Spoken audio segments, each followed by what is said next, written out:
Aus Solidarität mit den Uiguren hat das Aegis-Team mehrere Angriffe auf chinesische Internetseiten gestartet.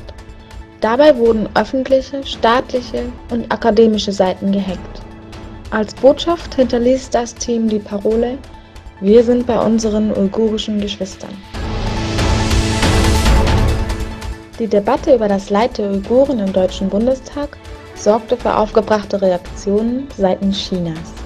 Das Land beschuldigt Deutschland, sich in innere Angelegenheiten einzumischen. Der chinesische Konsul in Berlin kritisiert, dass die Debatte über die Menschenrechtsverletzungen trotz Kritik aus China abgehalten wurde. Weiter hieß es, dass Deutschland zu Unrecht China verleumde, sich grundlos einmische und somit die Souveränität Chinas in Frage stelle. Um den Protest gegen diesen Vorgang zu verdeutlichen, werde man weitere diplomatische Schritte einleiten. Norwegen hat den Verkauf von Waffen und militärischen Geräten an Saudi-Arabien gestoppt.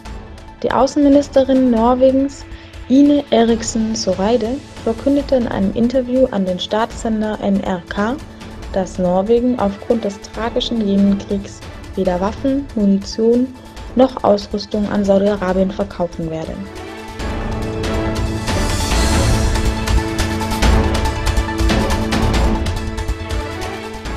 Die Kommission der Vereinten Nationen für Wiedergutmachungszahlungen hat den Schaden ermittelt, der durch die Besetzung Kuwaits 1990 durch den Irak entstand.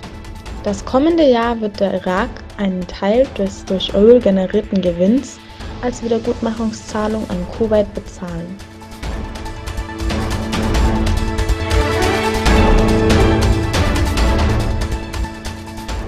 Michelle Bachelet, Hochkommissarin für Menschenrechte bei den Vereinten Nationen, rief zu schnellem Handeln auf, um das Leid der Zivilbevölkerung im Bürgerkrieg Jemens zu beenden.